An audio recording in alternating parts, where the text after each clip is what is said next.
नमस्कार दोस्तों, मेरा नाम है दीक्षांत और मैं आज सभी को पढ़ाने वाला हूँ हमारी पॉलिटी। हम पॉलिटी में आज देखेंगे basic feature of Indian constitution. ये सभी कॉम्पिटिटिव एग्ज़ाम्स के लिए बहुत ही इंपॉर्टेंट होगा, साथ में सिविल सर्विसेज वालों के लिए बहुत इंपॉर्टेंट होगा। इसी के साथ जो कॉलेज में हैं बीए और एमए के छात्र, उनके लिए भी ये बहुत इंपॉर्टेंट होगा। और अगर ये एक आप भारत के एक आम नागरिक हैं तो आपके लिए बहुत ही इंपॉर्टेंट हो जाएगा कि भारत के संविधान की मूल विशेषताओं को जानना। तो ये लेक्चर सभी के लिए एक तरीके से इम्पॉर्टेंट होगा। अगर आप इस वीडियो को इतना तक देख चुके हैं तो आगे देखना, इसको कंटिन्यू करिए। देम श्योर ये आपकी बहुत ही दैनिक जीवन में हेल्प करेगा।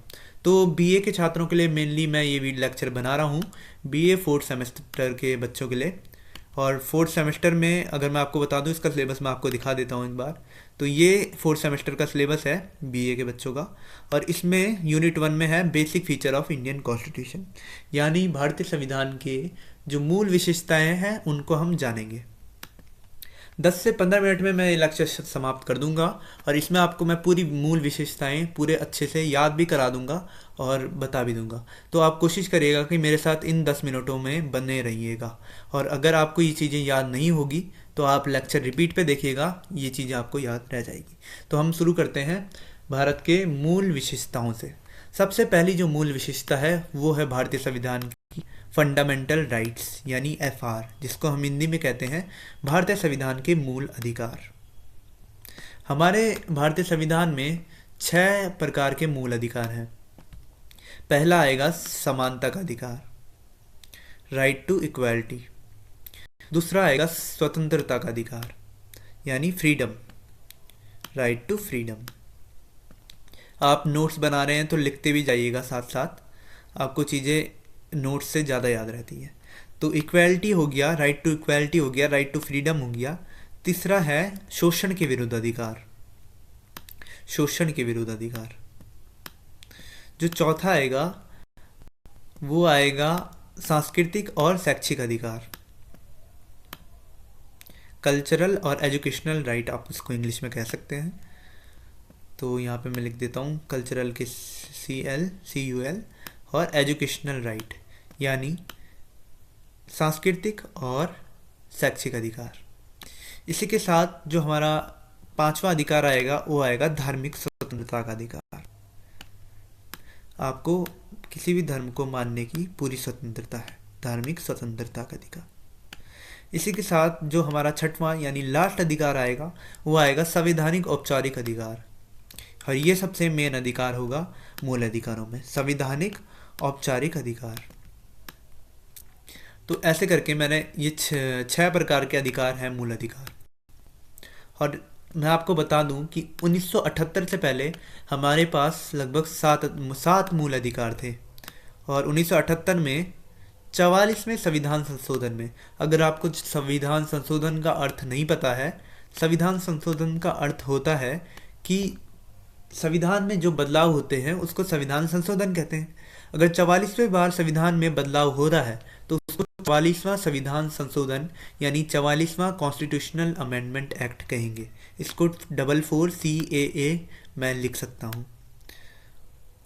तो इस तरीके से इससे पहले भारतीय संविधान में 7 मूल अधिकार थे, और इसमें जो मूल अधिकार एक और था उस समय, वो था संपत्ति का अधिकार। संपत्ति का अधिकार मूल अधिकार से हटा दिया गया।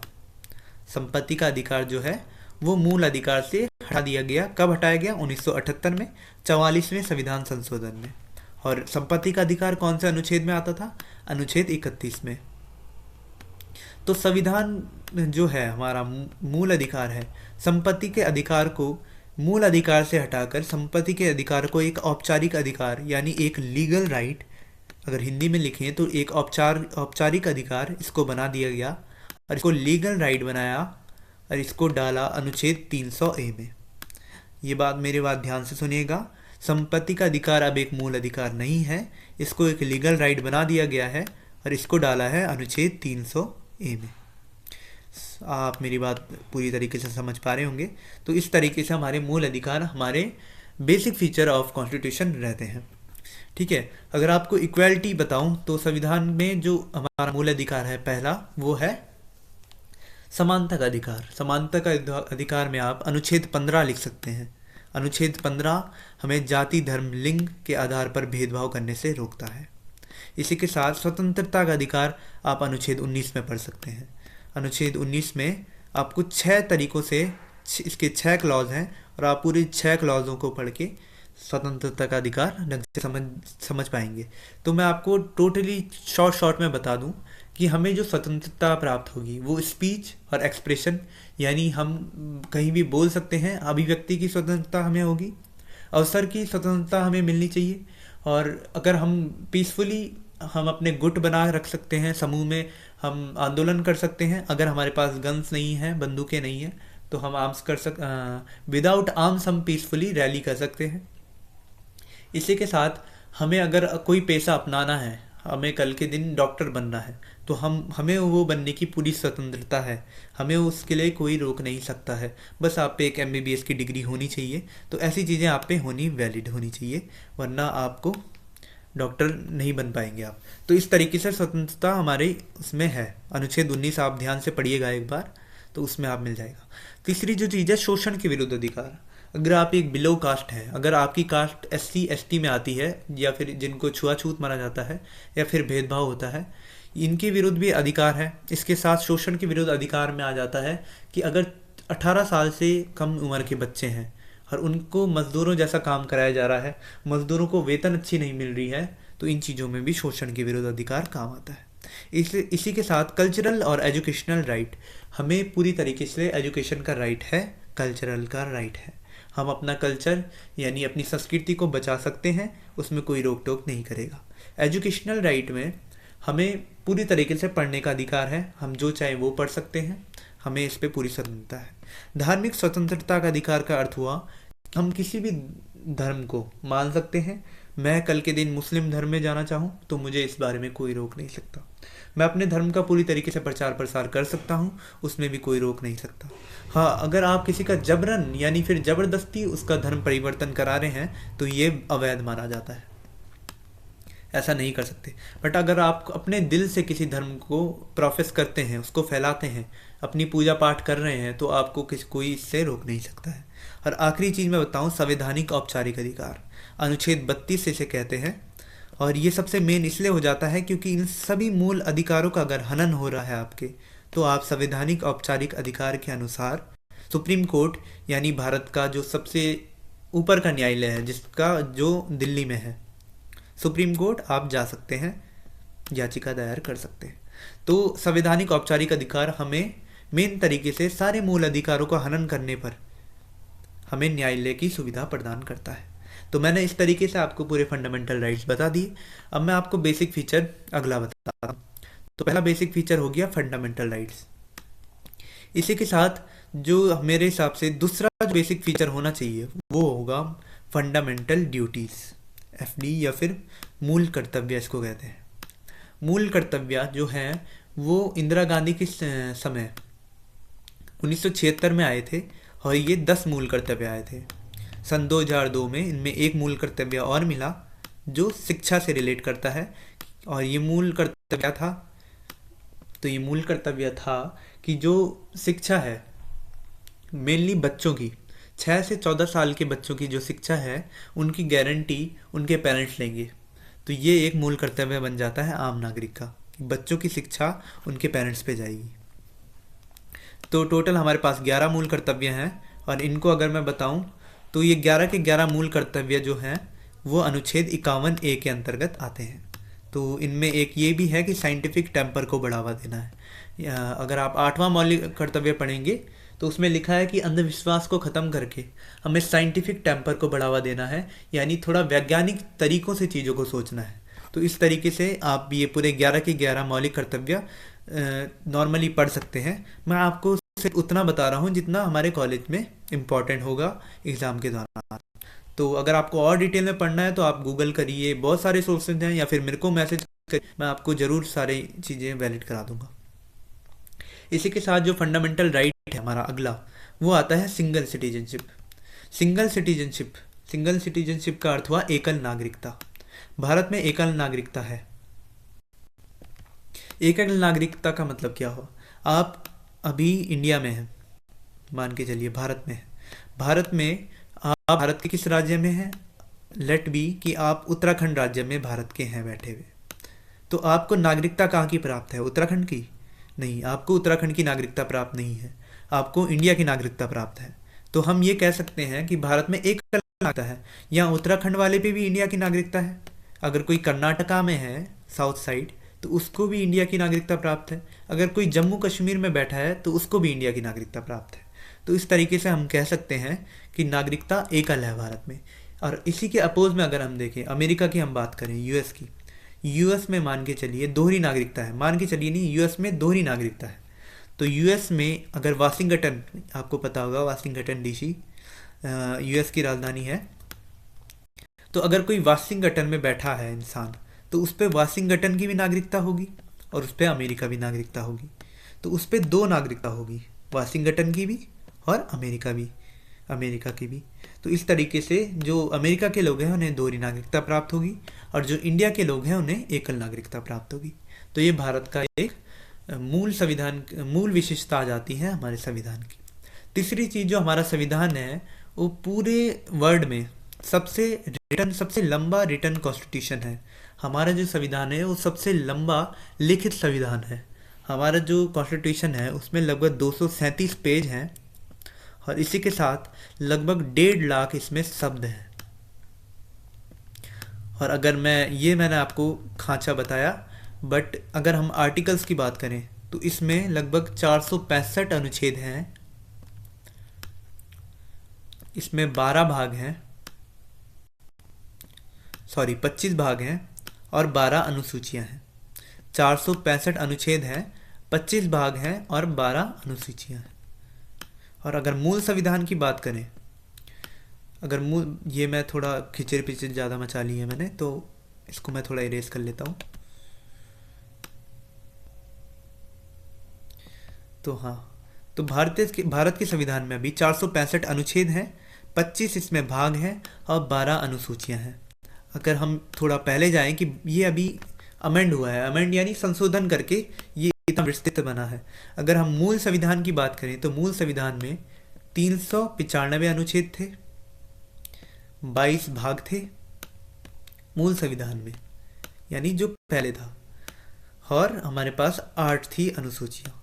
तो इनमें थोड़ा चेंज देखने को मिला है। ये पुराना वाला है और ये नया है। 465 अनुच्छेद, 25 भाग और 12 अनुसूचियाँ। तो भारत की एक विशेषता ये भी हो जाती है भारत के संविधान की, ये सबसे लंबा लिखित संविधान है। इसके साथ जो भारत का संविधान है, एक और चीज़ मैं आपको बताऊं, इसको आप गौर से देखिएगा कि भारत का जो संविधान है वो रिजिड भी है और फ्लेक्सिबल भी है। रिजिड का अर्थ होता है कि बहुत कठोर है, वो जल्दी से मुड़ नहीं सकता, तो वो चीज़ रिजिड हो जाती है। और फ्लेक्सिबल का अर्थ होता है कि उसको कैसे जैसे चाहे वैसे आप मुड़ा सकते हैं। तो फ्लेक्सिबल को हम, भारत का संविधान किस तरीके से फ्लेक्सिबल है और किस तरीके से रिजिड है। तो रिजिड मैं इसलिए कह रहा हूँ कि भारत का जो संविधान है उसमें कुछ कानून ऐसे हैं जिन्हें बेसिक ऑफ कॉन्स्टिट्यूशन कहा जाता है, यानी हमारे संविधान का बहुत ही मूल अंग है, तो उनमें हम बदलाव नहीं कर सकते हैं। ये भी आपको अगर मैं बताऊं तो केशवानंद भारती केस था 1973 में, उसके बाद ये चीज़ मेनली आई है। अगर आपको ये चीज़ समझ नहीं आ रही है तो इसको मैं छोड़ देता हूँ। रिजिड का अर्थ हुआ जिन कानूनों को हम बदल नहीं सकते। तो भारत में कुछ कानून ऐसे हैं जिन्हें हम बदल नहीं सकते और कुछ कानून ऐसे हैं जिसे हम बदल सकते हैं। तो इसमें 2/3 मेजोरिटी चाहिए या फिर सिंपल मेजोरिटी और स्पेशल मेजोरिटी का फीचर इसमें आ जाता है। तो इस तरीके से भारत का जो संविधान है वो रिजिड भी है, फ्लेक्सिबल भी है।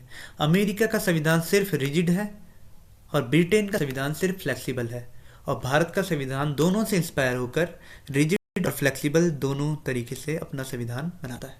तो एक विशेषता इसकी ये हो गई। इसके साथ हम अगली विशेषता देखते हैं।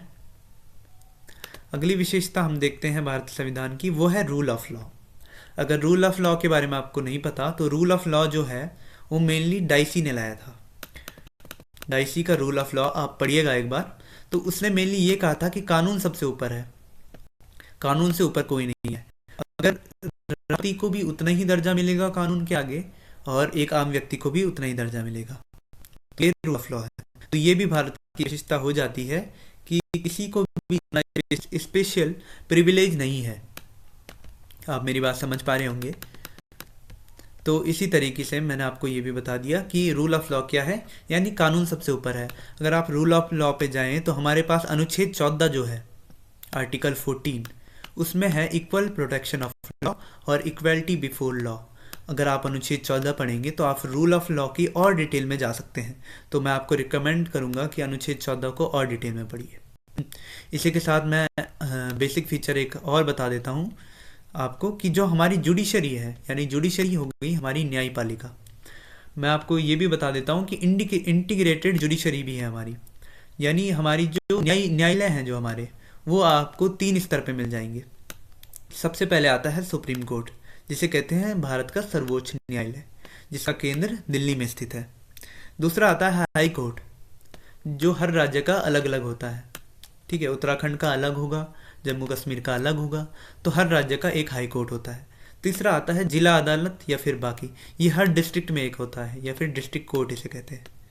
ठीक है, तो 3 तरीके से इंटीग्रेटेड हमारी जुडिशरी है।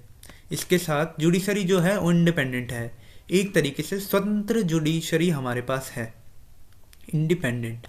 तो हमारी जो जुडिशरी है, वो हमारे जो न्यायालय हैं वो मेनली किसी के अंडर काम नहीं करते। हमारे न्यायालय किसी सरकार के अंदर काम नहीं करते। उसके अंतर्गत हमारे जो न्यायालय हैं वो एकदम स्वतंत्र है।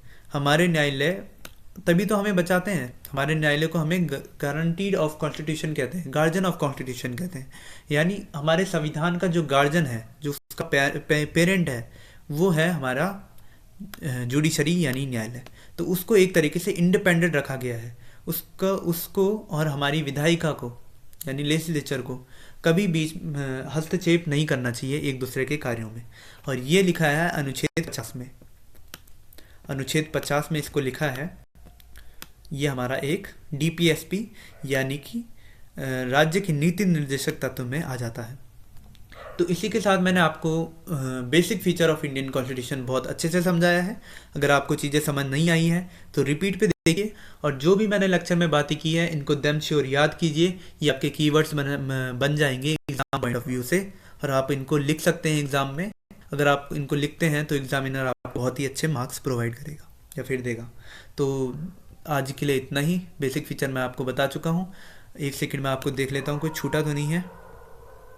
तो मेनली मैं आपको सब चीज़ें बता चुका हूँ। तो कल मैं आपको शायद फंडामेंटल राइट डिटेल में पढ़ाऊँ, या फिर डीपीएसपी पढ़ाऊँ, या फिर हम देखेंगे प्रियम्बल को यानी भारत की प्रस्तावना को। तो आज के लिए धन्यवाद। मेरा लेक्चर यहीं समाप्त होता है।